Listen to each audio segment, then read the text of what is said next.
የተወዳችሁ ቤተሰቦቻችን እንዴት አላችሁ? እንዴት ቆያችሁ? እንዴት ሰነበታችሁ? ያሮስ 2 ተጀምሯል። በዛሬ በያሮስ 2 መረጃችን ደግሞ ሌሎች ርዕሰ ጉዳዮችን ይዘን መተናል። እናንተን ያስተምሯችኋል፣ ይመክሯችኋል ብዬ ያሰብኩትን በቀትር 7 ሰዓት፣ በምሽት 1 ሰዓት፣ በምሽት 5 ሰዓት ያቀረብኩላችሁ ይገኛሉ። ላይክ፣ ሼር፣ ሰብስክራይብ ማድረጋችሁ አይዘንጋ ለማለት ወዳለሁኝ። እንግዲህ ዛሬም እንድናደምጠው የምወደው እንድንከታተለው የምወደው የሊቀ ማእምራን ዶክተር ቀሲስ ዘበነ ለማን መልእክት ነው። ይድረስ ለቅዱስ ሲኖዶስ ብለዋል ሊቀ ማእምራን ዶክተር ቀሲስ ዘበነ ለማ። በተለይ ያስተላለፉት መልእክት መካከል በዋነኝነት የአሁኑ የቅዱስ ሲኖዶስ ምልዓተ ጉባኤ ሊወስኗቸው የሚገቡ ሊያነሳቸው የሚገቡ ሀሳቦች መካከል ይበልጡኑ እንድናደምጠው የምወዳቸው ነገሮች ወይም ደግሞ ቢነሱ ብዬ ማስባቸው ነገሮች አሉ። በተለይ ነገረ ማርያም ላይ የተነሳው የብፁዕ አቡነ ገብርኤል ትምህርት እንዲሁም የፍኖተ ጽድቅ ጉዳይ የማያዳግም መልሶች ሊሰጡበት ይገባል በማለት አስተምሯል ማለት ነው። መልእክት አስተላልፈዋል ማለት ነው። ለቅዱስ ሲኖዶስ እንዲደርስ የአሁኑ የቅዱስ ሲኖዶስ ውሳኔም እንዲነሳበት የተፈለገውንም ሀሳብ አስደምጣችኋለሁ። ላይክ አድርጉ፣ ሼር አድርጉ። ወደ መምህራችን መልእክት እናምራ። ይድረስ ለቅዱስ ሲኖዶስ። ይድረስ ለቅዱስ ሲኖዶስ አባላት። በእመቤታችን ጉዳይ በጣም የተሳሳተ ብዙ ነገር የተናገሩ ሰዎች አሉ። ዛሬ በአደባባይ ብሶ ሲኖዶስ መሰብሰብ ያለበት ትልቁ መልእክቴ ስለ ገንዘብ አይደለም፣ ስለ ነፍስ ነው። የጳጳሳት ሹመት ምንድነው መስፈርቱ? የሚዘጋጁት ልብስ ለማሰፋት አይደለም። ምንድነው እምነቱ? የሚሾመው ጳጳስ መነኩሴው ሲመጣ በዘር በጎሳ በቀበሌ ልንገራችሁ፣ ይቅርታ ውርደት ነው። በጣም የሚያስደነግጠው ባለፈው የነበረው እኮ በዕለተ ዓርብ የስቅለት ቀን ቤተክርስቲያን ውስጥ ሰዎች መሆን ሲገባቸው አዳራሽ ውስጥ እኮ ነው። ይድረስ ለቅዱስ ሲኖዶስ አባላት። እንደ ቤተክርስቲያን ልጅነቴ ታናሽ አገልጋይ አጭር መልእክት ማስተላለፍ ስለፈለኩ ነው። ጳጳሳት በቅድስት ቤተክርስቲያን የሚሾሙት ለአንድ ነገር ብቻ ነው፣ ህዝቡን ለመጠበቅ ነው፣ በጎቹን ለመጠበቅ ነው። ስለዚህ የኢትዮጵያ ኦርቶዶክስ ተዋሕዶ ቤተክርስቲያን ዛሬ በብዙ ፈተናዎች ውስጥ ስትናጥ ማየት ለእናንተም አዲስ አይደለም፣ ለእኛም አዲስ አይደለም፣ ለዓለምም አዲስ አይደለም። ለምሳሌ መከፋፈል ይመጣል፣ እርቅ ሲደረግ ችግሮች አይገለጡም፣ ችግሮቹ ተደግመው እንዳይሰሩ መፍትሄ አይፈጠርም። ስለዚህ ተደባብሰው ይመጣሉ። ለምሳሌ እርቁን ማንሳት ፈልጋለሁ፣ ጥሩ ነው። ግን እነዛን ችግሮቻችንን ፈተን ነው ወይ? ዛሬስ የሚመጡብን ችግሮች አዲስ ናቸው ወይ? ከነዛ ጋር ተመሳሳይ አይደሉም ወይ? ነገር ከስሩ ውሃ ከጥሩ የሚባለው አባባል እጅግ ወሳኝ ነው። ለምሳሌ ሰሞኑን በእመቤታችን ጉዳይ ያለው ነገር እናንተም የምትሰበሰቡበት ይህ ሐሳብ ከዚህ በፊት ተነስቶ ነበር ወይ? በነማ? ለብዙዎቻችሁ አዲስ አይደለም። በአሜሪካን ሀገር የእመቤታችን ተፈሲዋ የማይነገርበት፣ ታምሯ የማይነበብበት፣ ቅዳሴዋ የማይቀደስበት አብያተ ክርስቲያናት ነበሩ። በእመቤታችን ጉዳይ በጣም የተሳሳተ ብዙ ነገር የተናገሩ ሰዎች አሉ። ዛሬ በአደባባይ ብሶ የመጣው ጉዳይ ትላንት ጀምሮ የመጣ ስለሆነ ቅዱስ ሲኖዶስ አባላት ይሄንን ነገር በምትመክሩበት ጊዜ ችግሩ እንዳይመለስ ተደርጎ ሕግና ስርዓት እንዲኖረው ካስፈለገ ጠንካራ የሆነ የሊቃውንት ጉባኤ ያስፈልጋል።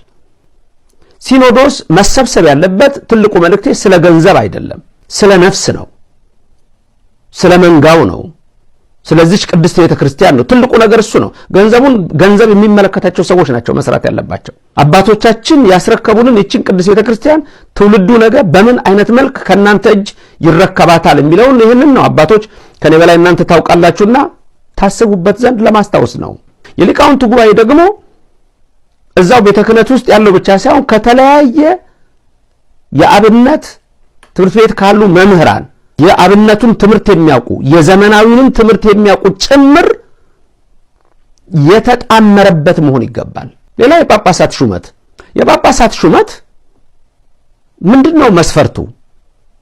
አዲስ ጳጳሳት ተሾመው ኤጲስቆጶስ መባል ሲገባቸው ሊቀ ጳጳስ ተብሎ የተሰየመው በምን ሕግና በምን መስፈርት ነው? ሌላው ጳጳሳት ከመሾማቸው በፊት ቅዱስ ሲኖዶሱ ማድረግ ያለበት ሊሾሙ የሚገባቸው አስቀድመው መዘጋጀት አለባቸው። አስቀድመው ሲዘጋጁ ደግሞ የሚዘጋጁት ልብስ ለማሰፋት አይደለም።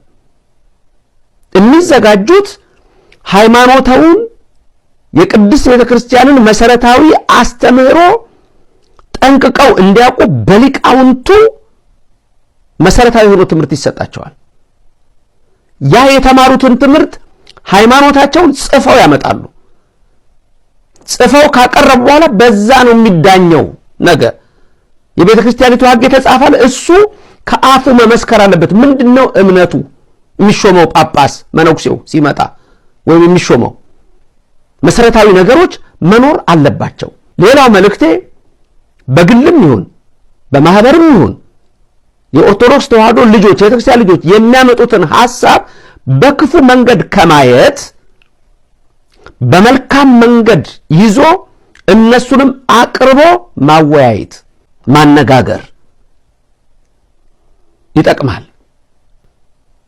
በትረ ሙሴው በእጃችሁ አይደለም? ያን በትረ ሙሴ የሚይዘው ግን ማን ነው የሚለው ወሳኝ ነገር ነው። በዘር በጎሳ በቀበሌ በሰፈር ይሄ ለሃይማኖት ሕግና ስርዓት ልንገራችሁ ይቅርታ ውርደት ነው። የመጨረሻው መልእክቴ ስለ ማህበራት። የማህበራት ፍቃድ የሚሰጠው በቤተ ክርስቲያኒቱ ዕውቅና ከሆነ ለነማን ነው ይሄ ፍቃድ የሚሰጠው?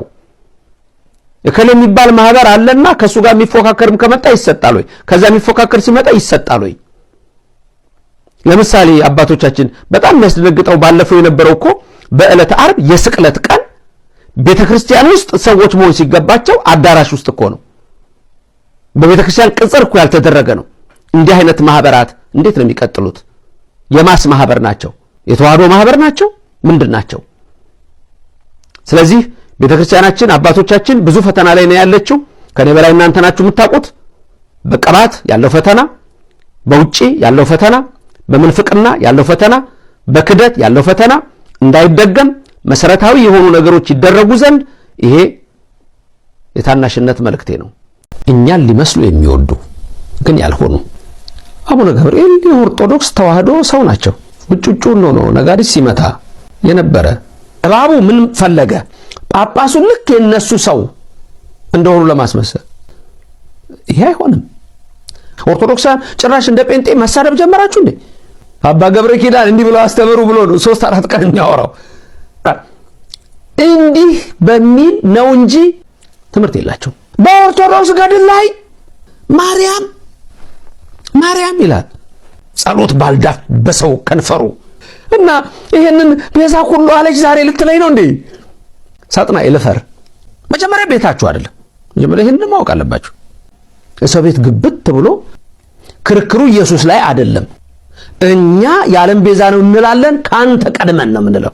ከኛ ነው የሰማኸው። ቤዛ የሚል ቃል የግዕዝ ነው በነገራችን ላይ። ተውሰ ራሱ ከማተውሰ እንደምታወራ እንኳን አታውቅም። አሁን ክርክሩን አዙሮታል። ክርስቶስ ቤዛ አይደለም፣ ክርስቶስ ቤዛ ነው፣ ክርስቶስ እሱ አይደለም። እሱ ምንም ጥያቄ የለው። በስመ አብ ወወልድ ወመንፈስ ቅዱስ አሃዱ አምላክ አሜን። ዛሬ ረድኤተ እግዚአብሔርን አጋዥ በማድረግ በሰሞኑ ስላለው ስለተነሱ አንዳንድ ጥያቄዎች፣ ንግግሮች ወንድሞች እህቶች ካደረሳችሁኝ የአንዳንድ ሰዎች አስተሳሰብ የተነሳ የዛሬውን ትምህርት ላስተምር ወደድኩ። እግዚአብሔርን ፈቀደ። ሐዋርያው ብርሃነ ዓለም ቅዱስ ጳውሎስ እንደተናገረ እኛን ሊመስሉ የሚወዱ ግን ያልሆኑ ሐሰተኞች አገልጋዮች፣ ሐሰተኞች ሐዋርያት ከነሱ ምክንያትን እቆርጥ ዘንድ ይህን እላለሁ እንዳለ እኔም ይህን እላለሁ። ኢየሱስ ክርስቶስ ብቻ ነው ቤዛ የሚለው እዚህ ላይ ምንም ችግር የለብንም የኦርቶዶክሶች። ቀጥሎ ያለው ነበር አከራካሪው። ፍጡር ቤዛ ሊባል አይችልም፣ ቤዛዊት ዓለም ድንግል ማርያም ማለት ልክ አይደለም የሚል ነው። ይህን ሐሳብ ያነሱት አቡነ ገብርኤል ናቸው። አቡነ ገብርኤል ኦርቶዶክሳዊ ናቸው። ስለተሳሳተው ትምህርት ይቅርታ ጠይቀውበታል። ከአባቶቻቸው ከወንድሞቻቸው ጋር ይነጋገራሉ። አቡነ ገብርኤል የኦርቶዶክስ ተዋህዶ ሰው ናቸው። ግን ውጭጩን ነው ነጋሪት ሲመታ የነበረ አስተሳሰብ አንደኛ አቡነ ገብርኤልን አላወቃቸውም። ሁለት የኢትዮጵያ ኦርቶዶክስ ተዋሕዶ ቤተክርስቲያንን አያውቅም። እንደነበረ መነሻው ቤዛ ኢየሱስ ክርስቶስ ብቻ ነው። ፍጡራን ቤዛ አይባሉም። ድንግል ማርያም ወላዲተ አምላክንም ቤዛ እያላችሁ የምትዘምሩት ልክ አይደለም የሚል የተሳሳተ ትምህርት ሰጡበት፣ ይታረሙበታል። ስለዚህ እባቡ ምን ፈለገ? አድሮባቸው የእባብ ድምጽ ባላቸው ሰዎች አድሮ በክፉ ሰዎች አድሮ ምን ፈለገ? ጳጳሱ ልክ የነሱ ሰው እንደሆኑ ለማስመሰል። ዝም ብሎ ሲያምር ይቀር የሚባል አባባል አለና ይሄ አሁን ከንቱ ነው። ግን ምንድነው ለመስለብ አንደኛ እሳቸውን ማባበል የሚችል መስሎታል። ልክ ወደሱ እንዲመጡ እንደሚመስሉት ይሄ አይሆንም። ሁለት ተመልከቱ፣ በኦርቶዶክስ ብጥብጥ መክፈት እንዲጣላ እርስ በርሱ እሳቸውንም የማይገባ ቃል እንዲናገር። በነገራችን ላይ ኦርቶዶክስ ሆናችሁ ቃሉን በሐሳብ ተቃውሙ እንጂ በስድብ በማይገባ ነገር ንስሐ ገቡበት። ምክንያቱም በክፉ ቃል ምንም ነገር እንድናደርግ እግዚአብሔር አይፈቅድም። ኦርቶዶክሳውያን ጭራሽ እንደ ጴንጤ መሳደብ ጀመራችሁ እንዴ? ጴንጤዎቹ እኮ የሚሳደቡት እኮ ብዙ የሚናገሩት የእግዚአብሔር ቃል ስለሌላቸው እኮ ነው። በተለይ ከኦርቶዶክስ የወጡ ጴንጤንን የሚሉ ሰዎች የሚሳደቡበትን ምክንያት ልንገራችሁ። ትምህርት የላቸውም። በመጀመሪያ መምህር ዘበነ እንዲህ ያለ ዛሬ ብሎ አስተምሮ ነው 2 ቀን 3 ቀን የሚያወራው። አባ ገብረ ኪዳን እንዲህ ብሎ አስተምሩ ብሎ ነው 3-4 ቀን የሚያወራው። ተመልከቱ። መምህር ብርሃኑ አድማስ እንዲህ ብሎ አስተማረ ብሎ ነው 3-4 ቀን የሚያወራው። መምህር ቃለ ጥበብ እንዲህ ብሎ አስተማረ ነው የሚላችሁ። መምህር ጳውሎስ እንዲህ ብሎ አስተማረ፣ ዲያቆን ሄኖክ እንዲህ ብሎ አስተማረ። ተመልከቱ። መጋቢ ሐዲስ እሸቱ እንዴት እንዲህ ብሎ ይናገራል። እንዲህ በሚል ነው እንጂ ትምህርት የላቸውም። እስቲ መተው መጽሐፍ ቅዱስ ገልጠው ዛሬ የምንማማር ነው ብሎ ይሄን ያስተምሩ ይጀምራሉ። ድንገት ሊጀምሩ ይችላሉ። ሃሌሉያ። ዛሬ የምንማረው በቅዱስ ጳውሎስ መልእክት ምዕራፍ እንዲህ ላይ በተነገረው በሱ ላይ ነው የምንማረው ብሎ ትንሽ ጀምራ በኦርቶዶክስ ገድል ላይ ይላል። በድርሳን ላይ እንዲህ ተብሎ ጽፎ ከዛ ድርሳን ነገሩ እኮ ማርያም ይላል። ጸሎት ባልዳት በሰው ከንፈሩ። ይሄ ነው በቃ የነሱ ስራ። መውደቅ ነው፣ መርከስ ነው፣ መቆሸሽ ነው፣ ድንግልን መስደብ ነው። ልጇን እንደው እንወዳለን እናትህን አንወድም ይሆናል ይሄ ነገር። እንግዲህ ነጥቡ ምንድን ነው? እኛ ኦርቶዶክሳውያን ኢየሱስ ቤዛ ኩሉ ዓለም ነው የሚለውን ቃል በእውነት የማናውቀው ነን። ዛሬ ማለት ጀመሩ ብሎ እባቡ ሊያገሳ ይጀምራል። ከኛ በላይ ፉጨት አላሉ ሰውየው፣ አፍ ማሞጥሞጥ አላሉ። እና ይሄንን ቤዛ ኩሉ አለች ዛሬ ልትለኝ ነው እንዴ? ሳጥናኤል ልፈር፣ የተገሰስክሙን የታሰርክሙን እስርህ ይጥበቅ። የኢትዮጵያ ኦርቶዶክስ ተዋሕዶ ቤተክርስቲያን ቤዛ ኩሉ ኢየሱስን ቤዛ ያለችው አሁን ሰሞኑን ያለችው ተመልከት። የተንኮለኞቹን የሐሰተኞቹን አሰራር አካሄድ ልንገራችሁ። የሰይጣን አካሄድ ነው እያቸዋለሁ። የእግዚአብሔርን ቃል ማጣመም ነው። አሁን እኛ ስንነጋገር የነበረው ስንማማር የነበረው መጀመሪያ ቤታችሁ አይደለም። መጀመሪያ ይሄንን ማወቅ አለባችሁ። ሰው ቤት ግብት ብሎ ሰው እንደፈለገው ላውራ የሚልበት 8ኛው ሺህ ስለሆነ ይቻላል። ስለዚህ አካሂዱን ስታዩት እኛ ድንግል ማርያም ቤዛዊተ ዓለም ትባላለች የምትባልበትን መንገድ ይሄ ነው የሚል ነው። ክርክሩ ኢየሱስ ላይ አይደለም፣ ያለቀ ጉዳይ ነው። ቤዛ ኩሉ ዓለም ነው የምትለው አንተ የዓለም ቤዛ ነው የምትለው ልክ ነህ። እኛ የዓለም ቤዛ ነው እንላለን፣ ካንተ ቀድመን ነው የምንለው። ከኛ ነው የሰማኸው። እንደውም ከኛ ነው የሰማኸው። ቤዛ የሚል ቃል የግዕዝ ነው። በነገራችን ላይ የግዕዝ ቃል ነው እየተጠቀምክ ያለው፣ አልገባህም እንጂ በላቲን ተጠቀም። የጀርመን ሉተር ከሆነ ሐሳብህ ቤዛ የሚል ቃል አታገኝም። ግዕዝ ነው ቃሉ ራሱ ቤዛ። ተውሰህ ራሱ ከማተውሰህ እንደምታወራ እንኳን አታውቅም። የግዕዝ ቃል ነው እና ቤተክርስቲያን ያላት መነጋገሪያ ቋንቋ ነው። ግዕዙን ይዛ የተቀመጠች የኦርቶዶክስ ተዋሕዶ ቤተክርስቲያን ናት። ስለዚህ እየተነጋገርን ያለነው ስለ ኢየሱስ ቤዛነት አይደለም። አሁን ክርክሩን ሰዎች ሲልኩልኝ ምን ወደ ምን አዙረውታል? ክርስቶስ ቤዛ አይደለም፣ ክርስቶስ ቤዛ ነው፣ ክርስቶስ እሱ አይደለም። እሱ ምንም ጥያቄ የለው። ክርስቶስ ቤዛ ሁሉ ዓለም ነው። እንዴት ሲባል ደግሞ ዓለም የሚያውቀው ነው። በቀራንዮ አደባባይ ተሰቅሎ ደሙን አፍሶ ቀድሞ በከብቶች በረት ተወልዶ ሙስና መቃብርን አጥፍቶ መርገመ ሥጋ መርገመ ነፍስን ደምስሶ የዲያብሎስን መንፈስ አስሮ በቀራንዮ አደባባይ 13ቱን ሕማማተ መስቀል ተቀብሎ በአምስቱ ቅንዋት ተጨንቅሮ ደሙን አፍሶ ሥጋውን ቆርሶ ያዳነን ይሄ በኦርቶዶክስ ነው የሚታወቀው እንጂ ጌታ መጣው ዓለም ጣዖት ሲያመልክ እኮ ኢትዮጵያ እግዚአብሔርን የምታመልክ ሀገር እኮ ናት። ስለዚህ እሱ ላይ አይደለም ክርክሩ። ስለዚህ ወዴት አዞሩት? ወደዛ አዞሩት። ስለ ድንግል ማርያም ቤዛነት አሁንም እኛ የምናነሳው ልብ በሉ፣ አንድ የኢትዮጵያ ኦርቶዶክስ ተዋሕዶ እምነት ተከታይ የፈለገ ቦታ ተሄዶ ቢጠየቅ ድንግል ማርያም ተሰቅላ አድናለች ቢሉ አንድም ሰው ይሄንን አይቀበልም ያላልነውን። ስለዚህ ሰይጣኑም እንደሚለው ያልተባለውን እንደተባለ የተባለውን እንዳልተባለ። በቃ ሰይጣን ማለት ይሄ ነው። ተንኮለኞቹም ሰራተኞች ያ ነው፣ ሐሰተኞቹም አገልጋዮች ያ ነው። ተጠበቁ የተባለውን ከነዚህ ነው። ሊቀ ማእምራን ቀሲስ ዶክተር ዘበነ ለማ ይድረስ ለቅዱስ ሲኖዶስ በሚል ያስተላለፉትን መልእክት ተከታትለን ተመልሰናል። ያነሷቸው በርካታ ሐሳቦች አሉ።